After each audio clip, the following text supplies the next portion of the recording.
ओम नमो Narayan channel प्रस्तुत करता है श्रीमद् भागवत महापुराण के अध्यायों का सरल हिंदी रूपांतरण। आइए सुनते हैं। ओम नमो भगवते वासुदेवाय। अब हम श्रीमद् भागवत महापुराण के चतुर्थ स्कंद के सप्तदशों अध्याय 17वें अध्याय का पाठ करेंगे, जिसमें महाराज पृथ्वी का पृथ्वी पर कुपित होना अर्थात पृथ्वी के ऊपर क्रोधित होना और पृथ्वी के द्वारा उनकी प्रार्थना करना, इस विषय पर ही चर्चित ये 17वां अध्याय। आइए सुनते हैं। श्री मैत्रेय ऋषि जी कहते हैं, इस प्रकार जब वंद्यजनों ने महाराज पृथ्वी के गुण और कर्मों का बखान करके उनकी प्रशंसा की, तब उन्होंने भी बड़ी बड़ाई करके तथा उन्हें मनचाही वस्तुएं देकर संतुष्ट कर दिया। उन्होंने ब्राह्मण आदि चारों वर्णों, सेवकों, मंत्रियों, पुरोहितों, पुरवासियों, देशवासियों, भिन्न भिन्न प्रकार के व्यवसायियों तथा अन्य जो उनकी आज्ञा का पालन करने वाले थे, उनका भी सत्कार किया। विदुर जी आगे पूछते हैं कि हे ब्राह्मण, पृथ्वी तो अनेक रूप धारण कर सकती है, फिर गौ का ही रूप अर्थात गाय का ही रूप पृथ्वी द्वारा क्यों धारण किया गया? और जब भगवान पृथु ने उसे दूहा, तब पृथ्वी का बछड़ा कौन था और दूहने का पात्र क्या था, अर्थात कौन से पात्र के अंदर दूहा गया? पृथ्वी देवी तो पहले स्वभाव से ही ऊंची नीची थी, उसे उन्होंने समतल किस प्रकार किया? और इंद्र उनके यज्ञ संबंधी घोड़े को क्यों हर कर ले गया? ब्रह्म ज्ञानियों में श्रेष्ठ भगवान सनत कुमार जी से ज्ञान और विज्ञान प्राप्त करके वे राज ऋषि किस प्रकार गति को प्राप्त हुए? पृथ्वी रूप से सर्व ईश्वर भगवान श्री कृष्ण ने ही अवतार ग्रहण किया था, अतः पुण्यकृति श्री हरि के उस पृथ्वी अवतार से संबंध रखने वाले जो और भी पवित्र चरित्र हों, वे सब आप मुझसे कहिए। मैं आपका और श्री कृष्णचंद्र का बड़ा अनुरक्त भक्त हूँ। श्री सूत जी कहते हैं, जब विदुर जी ने भगवान वासुदेव की कथा कहने के लिए इस प्रकार प्रेरणा की, तब मैत्रेय ऋषि जी प्रसन्नचित होकर उनकी प्रशंसा करते हुए इस प्रकार कहने लगे। श्री मैत्रेय ऋषि जी ने कहा, विदुर जी, ब्राह्मणों ने महाराज पृथ्वी का राज्याभिषेक करके उन्हें प्रजा का रक्षक उद्घोषित किया। इन दिनों पृथ्वी अन्नहीन हो गई थी, इसलिए भूख के कारण प्रजा का शरीर सूख कर कांटे के समान हो गया था। उन्होंने अपने स्वामी पृथ्वी के पास आकर कहा, राजन, जिस प्रकार जड़ में सुलगती हुई आग से पेट जल जाता है, उसी प्रकार हम पेट की भीषण ज्वाला से जले जा रहे हैं। आप शरणागतों की रक्षा करने वाले हैं और हमारे अन्नदाता प्रभु बनाए गए हैं, इसलिए हम सब अब आपकी शरण में आए हैं। आप समस्त लोगों की रक्षा करने वाले हैं, आप ही हमारी जीविका के भी स्वामी हैं। अतः राजेश्वर, आप हम अक्षुधा पीड़ितों को शीघ्र ही अन्न देने का प्रबंध कीजिए। ऐसा न हो कि अन्न मिलने से पहले ही हमारा अंत हो जाए। श्री मैत्रेय ऋषि जी कहते हैं कि विदुर जी, प्रजा का करुणानंदन सुनकर भगवान पृथु बहुत देर तक विचार करते रहे। अंत में उन्हें अन्न अभाव का कारण मालूम हो गया। पृथ्वी ने स्वयं ही अन्न और औषधियों को अपने भीतर छिपा लिया है। अपनी बुद्धि से इस बात का निश्चय करके उन्होंने अपना धनुष उठाया और त्रिपुर विनाशक भगवान शंकर के समान अत्यंत क्रोधित होकर पृथ्वी को लक्ष्य बनाकर उस पर बाण चढ़ा लिया।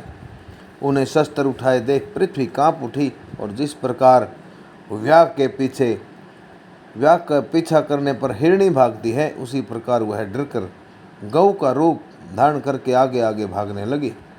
यह देखकर महाराज पृथु की आंखें क्रोध से लाल हो गई। वे जहाँ जहाँ पृथ्वी गई वहाँ वहाँ धनुष पर बाण चढ़ाए उसके पीछे लगे रहे। दिशा विदिशा, स्वर्ग, पृथ्वी और अंतरिक्ष में जहाँ जहाँ भी वह दौड़कर जाती, वही उसे महाराज पृथु हथियार लिए अपने पीछे दिखाई देते। जिस प्रकार मनुष्य को मृत्यु से कोई नहीं बचा सकता, उसी प्रकार उसे त्रिलोकी में वे इन पुत्र पृथु से बचाने वाला कोई भी नहीं मिला। तब वह अत्यंत भयभीत होकर दुखित चित्त से पीछे की ओर लौटी और महाभाग पृथु जी से कहने लगी, धर्म के तत्व को जानने वाले शरणागत वत्सल राजन, आप तो सभी प्राणियों की रक्षा करने में तत्पर हैं, आप मेरी भी रक्षा कीजिए। मैं अत्यंत दीन और निरपराध हूँ आप मुझे क्यों मारना चाहते हैं? इसके सिवा आप तो धर्मज्ञ माने जाते हैं, फिर मुझ स्त्री का वध आप कैसे कर सकेंगे? स्त्रियां कोई अपराध करें तो साधारण जीव भी उन पर हाथ नहीं उठाते, फिर आप जैसे किरणों में और दीन वत्सल तो ऐसा कर ही कैसे सकते हैं? मैं तो एक सुदृढ़ नौका के समान हूँ, सारा जगत मेरे ही आधार पर स्थित है। मुझे तोड़कर आप अपने को और अपनी प्रजा को जल के ऊपर कैसे रखेंगे? ऐसा सुनकर महाराज पृथु ने कहा, पृथ्वी, तुम मेरी आज्ञा का उल्लंघन करने वाली हो। तो यज्ञ में देवता रूप से भाग तो लेती है, किंतु उसके बदले में हमें अन्न नहीं देती, इसलिए आज मैं तुझे मार डालूंगा। तू जो प्रतिदिन हरी हरी घास खा जाती है और अपने थन का दूध नहीं देती, ऐसी दुष्टता करने पर तुझे दंड देना गलत नहीं होगा।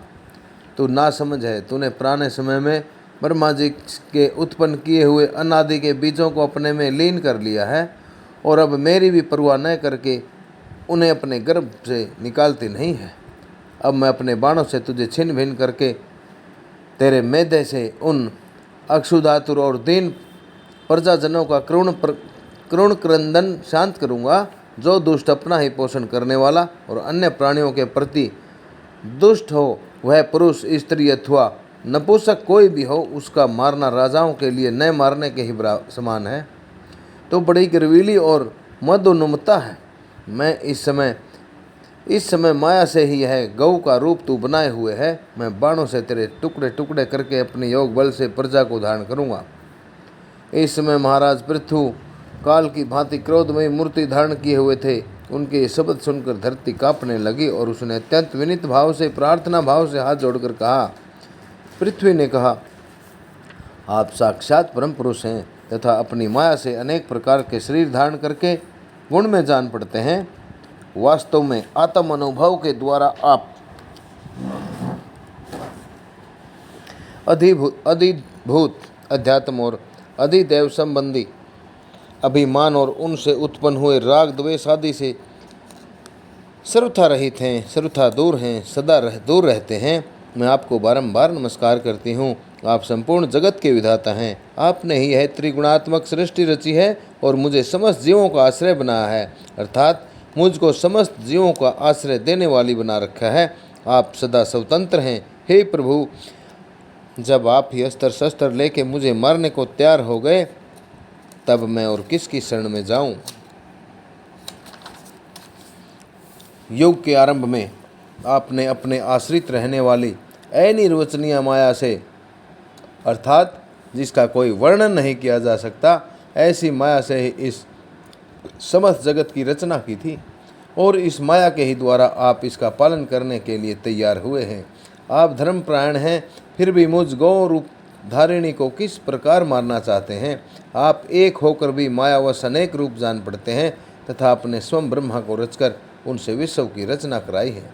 आप साक्षात सर्वेश्वर हैं। आपकी लीलाओं को अजितेंद्रिय लोग कैसे जान सकते हैं? उनकी बुद्धि तो आपकी दुर्जय माया से विक्षिप्त हो रही है। आप ही पंचभूत इंद्रिय, उनके अधिष्ठात्र देवता, बुद्धि और अहंकार रूप अपनी शक्तियों के द्वारा क्रम से जगत की उत्पत्ति, स्थिति और संहार करते रहते हैं। भिन्न भिन्न कार्यों के लिए समय समय पर आपकी शक्तियों का आविर्भाव और तिरोभाव, अर्थात भिन्न भिन्न कार्यों के लिए समय समय पर आपकी शक्तियों का प्रकट होना और छिप जाना, ऐसा हुआ करता है। आप साक्षात परम पुरुष और जगत विधाता हैं। आपको नमस्कार है। हे अजन्मा प्रभो, आप ही अपने रचे हुए भूत, इंद्रिय और अंतःकरण रूप जगत की स्थिति के लिए आदि वराह रूप लेकर मुझे रसातल से जल के बाहर लाए थे। इस प्रकार एक बार तो मेरा उद्धार करके आपने धराधर नाम पाया था। आज वही आप वीर मूर्ति से जल के ऊपर नौका के समान स्थित मेरे ही आश्रय रहने वाली प्रजा की रक्षा करने के अभिप्राय से पहने पहने बाण चढ़ाकर दूध न देने के अपराध में मुझे मारना चाहते हैं।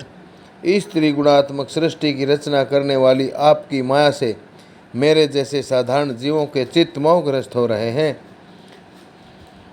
मुझ जैसे लोग तो आपके भक्तों की लीलाओं का भी आशय नहीं समझ सकते, फिर आपकी किसी क्रिया का उद्देश्य न समझें तो इसमें आश्चर्य ही क्या है। अतः जो इंद्रिय संयम आदि के द्वारा वीर उचित यज्ञ का विस्तार करते हैं, ऐसे आपके भक्तों को भी मैं नमस्कार करती हूँ। इस प्रकार श्रीमद्भागवत महापुराण परमहंस्याम संहितायां चतुर्स्कंदे पृथ्वी विजय धरित्री निग्रहो नाम सप्तशो अध्याय। ओम नमो भगवते वासुदेवाय। इन्हीं शब्दों के साथ मेरा सभी भक्त गणों से विनम्र प्रार्थना। ओम नमो नारायण एक सनातन चैनल है, कृपया इसको सब्सक्राइब करके इसकी पुण्यमयी कथाओं को आगे से आगे शेयर करके पुण्य के भागी बने। इन्हीं शब्दों के साथ नरेंद्र कौशिक का ओम नमो भगवते वासुदेवाय। ओम नमो भगवते वासुदेवाय।